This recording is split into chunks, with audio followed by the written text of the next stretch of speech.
What's up everyone and welcome back to the World History Channel. Before we begin, please hit the subscribe button today. Let's get started. Information about Bacon's Rebellion that wasn't covered in your history course. Often, when people recall Bacon's Rebellion, they think of the patriotic stand Nathaniel Bacon took against the Commonwealth, which in itself is a significant part of the story.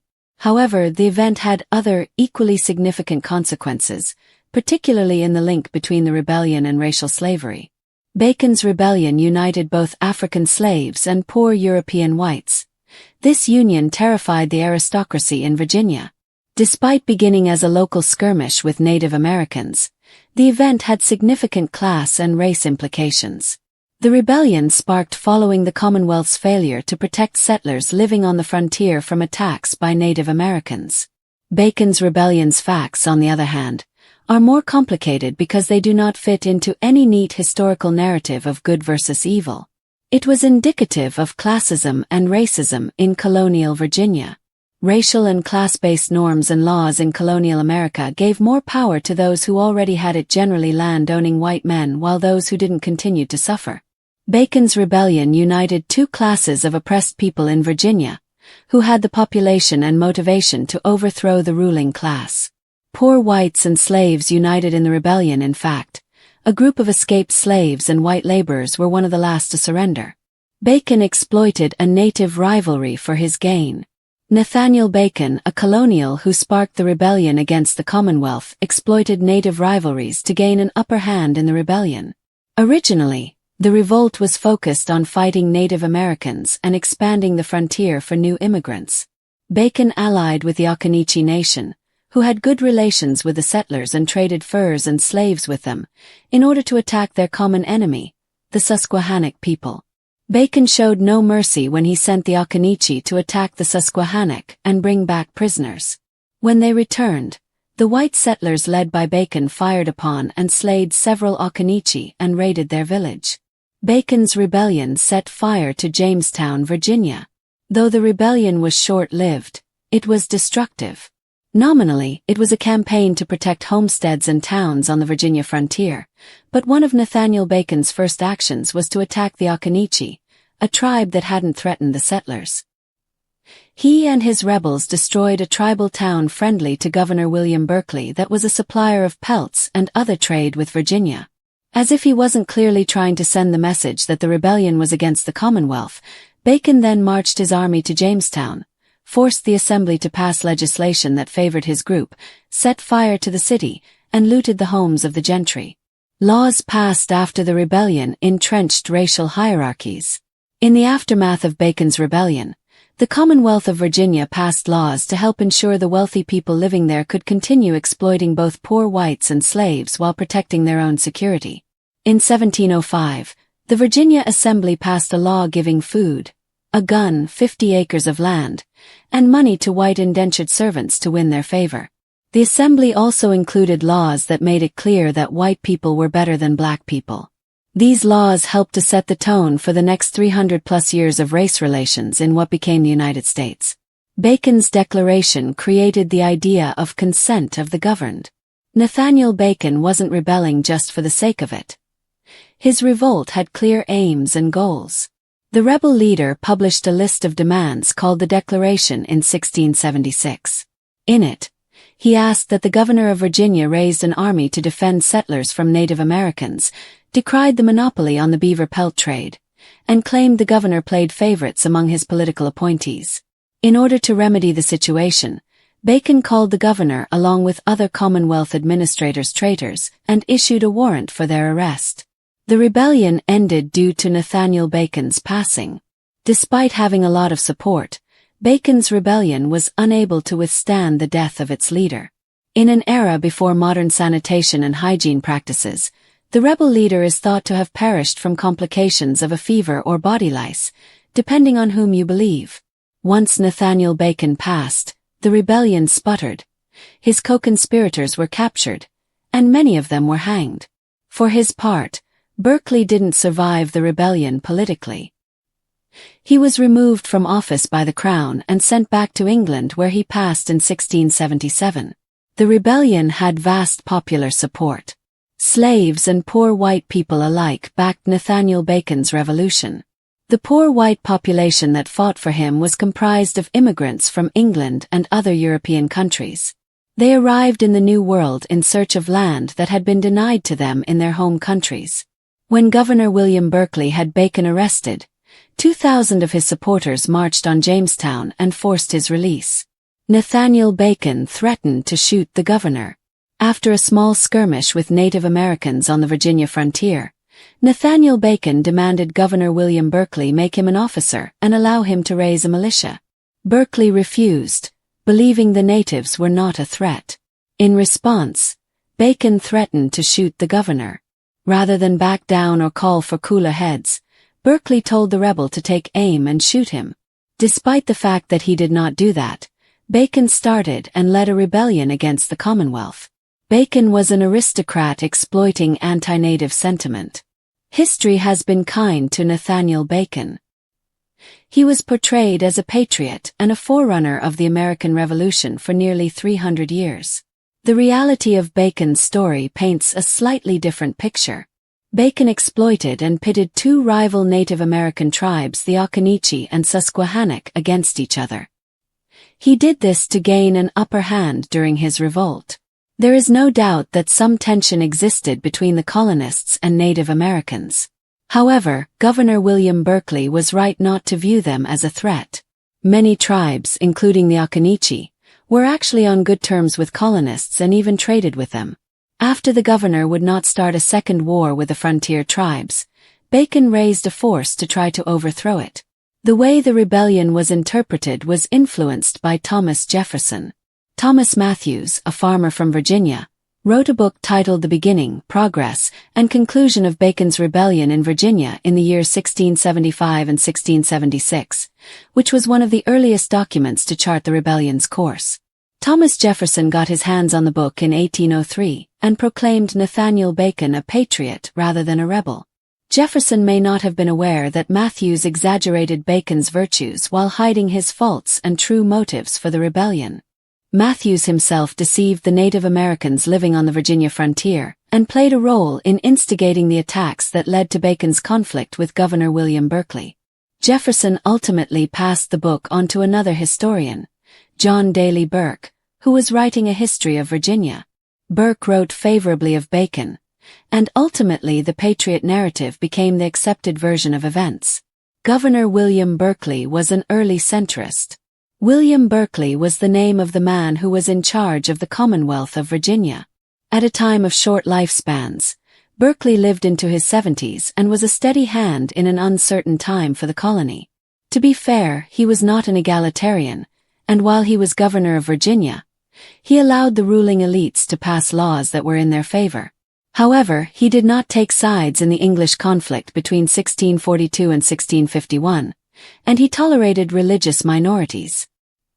He presided over a peaceful period in Virginia's early history, aside from Bacon's rebellion. Economic conditions fueled the rebellion. The policy of mercantilism fueled the rebellion. Its conceits were that the colonies could only sell their goods to English monopoly holders who then marked up prices and sold them in England. As a result, producers in Virginia had no say in what their agricultural products were worth, and got little revenue for their products, even though the burgeoning industries in England depended on them to be profitable. Farmers struggled to make a living because tobacco prices were so low prior to Bacon's rebellion. In addition, a political solution remained untenable because Governor William Berkeley chose to placate the powerful landed gentry rather than find some way of relieving the economic hardship on poorer farmers. The rugged colonial hero Nathaniel Bacon rising up against an oppressive government that had failed to protect its people, echoing future revolts against tyranny, is what most Americans often envision when they hear about Bacon's rebellion. However, centuries of skewed interpretation and political spin have refined this clean and simplified account. In reality, Bacon's rebellion was much more complicated. It was a volatile explosion of class resentment, naked opportunism, frontier violence, and early racial engineering. Although it only lasted a short time, it had a significant impact on how race relations and class divisions developed in early America. The rebellion didn't just pit colonists against their government or settlers against Native Americans. It exposed a raw and dangerous alliance between poor white colonists and enslaved Africans, a moment that so terrified the Virginia elite that they reshaped colonial laws, hardened racial categories, and rewrote history to ensure such an uprising would never happen again. Indentured servants who had been promised land but found it hoarded by elites, enslaved Africans caught in the crossfire, and the stifling poverty of frontier farmers who were squeezed by both native resistance and colonial mercantilist policies are all examples of the frustrations that led to the rebellion. The colony's government, which was led by the aging Governor William Berkeley, was widely regarded as corrupt and self-serving. It was dominated by a small group of wealthy planters who controlled trade, held political power tightly within their circle, and refused to authorize military action against Native American tribes that opposed westward expansion. Nathaniel Bacon, a well-connected but restless aristocrat who posed as the voice of the oppressed while maneuvering for personal gain, entered this powder keg. Although Bacon's revolt is frequently depicted as a rebellion against Native American attacks, it was also, if not more so, a rebellion against the indifference of the colonial elite and an attempt to seize control of trade and territory. Bacon deftly exploited long-standing rivalries between native tribes, forging a temporary alliance with the Occaneechi against the Susquehannock, only to turn on the Occaneechi after they had served his purpose, slaughtering them and looting their village. This betrayal set the tone for Bacon's scorched earth campaign, a brutal, indiscriminate assault not just on native tribes who had posed threats, but on those who had traded peacefully with the colony. Bacon led thousands of supporters, including enslaved Africans, indentured servants, and poor white farmers, to Jamestown when the colonial government attempted to control his vigilante militias. He forced the assembly to give his militia legitimacy there in a shocking show of force, called Berkeley a traitor, and then set fire to the Capitol. This was not simply a protest. It was open rebellion. However, the multiracial alliance that the rebellion represented was the most perilous aspect of the rebellion, at least in the eyes of the Virginia gentry. The sight of black and white rebels fighting side by side, united in their rage against the elites, sent shockwaves through the colonial ruling class. For the briefest of moments, Bacon's rebellion had disrupted the racial hierarchy and exposed a terrifying truth. Poor whites and enslaved Africans, though divided by race, shared common economic grievances. If united, they posed an existential threat to the colonial order. When Bacon died suddenly of dysentery in October 1676, the rebellion quickly unraveled. Without its charismatic leader, the movement lost momentum. The royal governor returned with reinforcements and executed dozens of Bacon's followers. But the fear lingered. In the aftermath, the Virginia elite took no chances. Rather than address the root economic grievances that had fueled the rebellion, they focused instead on severing the dangerous alliance between black and white laborers. New laws sharply hardened racial divisions. Poor white servants, once treated almost as chattel themselves, were now granted greater legal protections, land, and status. Not because the elite had suddenly grown generous, but because they needed these whites to identify with their race rather than their class. Meanwhile, African slavery was codified with brutal new clarity. In 1705, the Virginia slave codes were enacted, institutionalizing lifelong slavery, restricting the movements of black people, and drawing an unambiguous legal line between white and black. The invention of the white race, as historians refer to this shift, was not accidental. It was a deliberate, strategic decision to prevent future alliances like the one seen during Bacon's rebellion. Class solidarity had been replaced with racial solidarity, a formula that would become tragically durable in American history.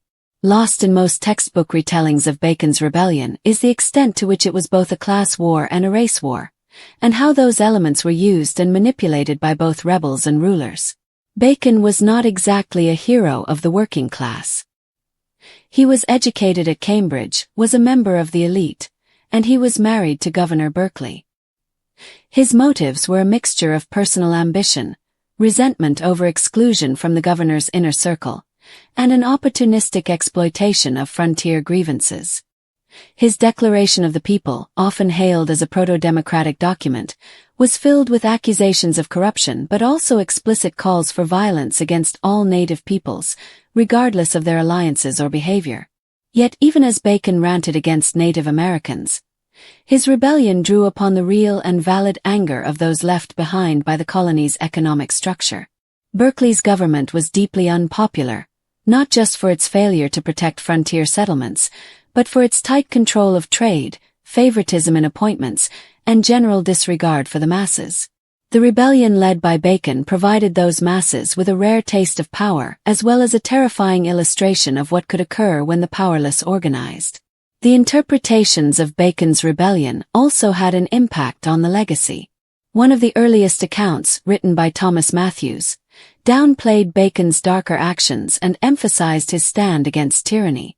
This narrative would later influence none other than Thomas Jefferson, who viewed Bacon as a proto-patriot and included the account in his personal collection. Jefferson passed it along to historian John Daly Burke, whose 1804 History of Virginia enshrined the sanitized version of Bacon as a forerunner to the American Revolution. This retelling not only obscured the event's racial and class complexities, but it also helped perpetuate a mythical tradition of noble rebellion in American history that conveniently overlooks the violence, opportunism, and oppression of many such uprisings. Even the character of Governor William Berkeley is often misunderstood. Berkeley was unquestionably corrupt and a member of the elite, but he was also a pragmatic leader who had struggled for decades to control a volatile colony. He tolerated religious minorities, avoided taking sides during England's Civil War, and tried, however imperfectly, to maintain peace with native tribes to ensure stable trade and avoid unnecessary bloodshed. In the wake of the rebellion, however, his authority was irreparably damaged. He was recalled to England and died shortly after, his career broken by the very tensions he had sought to manage. Economically, the rebellion was fueled by colonial policies that strangled opportunity for anyone outside the elite. The mercantilist system drove small planters into debt and ruin, forcing Virginia farmers to only sell to English traders at fixed prices. Land became scarce, labor became more desperate, and tobacco prices plummeted. When the government failed to respond, rebellion became, for some, the only path left. But after Bacon's death and the rebellion's collapse, the colony didn't reform its trade policies or economic structure. It simply realigned the social order to better defend the elite from further insurrections. In the end, Bacon's rebellion wasn't a dress rehearsal for the American Revolution, but a grim prelude to the racial caste system that would define American life for centuries. It showed the power of class-based rebellion, and how quickly such unity could be undermined by weaponizing race. The rebellion's brief unity between poor whites and blacks was erased, not just by law but by historical memory. It didn't make it into many textbooks, or if it did, it was as a footnote or misunderstood episode. However, its impact is significant and is ingrained in the fabric of American inequality. Rather than being a minor colonial uprising, Bacon's rebellion was a pivotal moment in which the ruling elite made a decision. It was better to divide the oppressed than risk being overthrown by them. We still bear the consequences of that choice. Napoleon Bonaparte bankrolled the invention of canned food. During the 1790s, Napoleon Bonaparte needed a more efficient and practical way to feed his men. This was especially true for soldiers and sailors who couldn't procure sufficient provisions while on long campaigns and journeys. During the French Revolutionary Wars, Napoleon's forces used smoking, drying, and other methods of preservation. As a result, he sponsored a competition in 1795 for a better technique to keep large amounts of food safe for longer and make them tastier. Nicolas Appert came out on top, taking home 12,000 francs as the winner. Even though it took years, he had basically invented canning food. Appert, a candy maker, put food in jars, corked them and covered them with wax. Then he boiled the jars, a process akin to bottling wine. In 1810 he published his method. Philippe de Girard, a French engineer, started using tin cans instead of glass jars shortly after. Tin was lighter and less fragile than glass, making transportation of foodstuffs even more efficient. De Girard's patent for the process was purchased by Brian Donkin, who opened the first food canning factory in 1813. Tootsie Rolls sent to U.S. Marines came in handy for patching bullet holes. Invented by Leo Herskfield in 1896, Tootsie Rolls take their name from the nickname of Herskfield's daughter Clara. As candies that were once sold for a penny and have taken on numerous flavors and shapes over the years, Tootsie Rolls were also included in the supplies allocated to U.S. troops during World War II. Tootsie Rolls were more than just sugary treats, however. In 1950, U.S. Marines were fighting at Chosin Reservoir in North Korea, and according to retired Major Dave Vickers, the chewy candies came in handy, albeit by way of a misunderstanding. One Marine used the code for mortar ammunition, Tootsie Rolls, when he called for more supplies. Because they didn't know the code, the person on the other end of the call sent real Tootsie Rolls instead. It ended up being a useful mistake. The Marines ate the sweets to get the energy they needed. Tootsie Rolls were reportedly warmed up and applied to vehicle bullet holes in the icy conditions.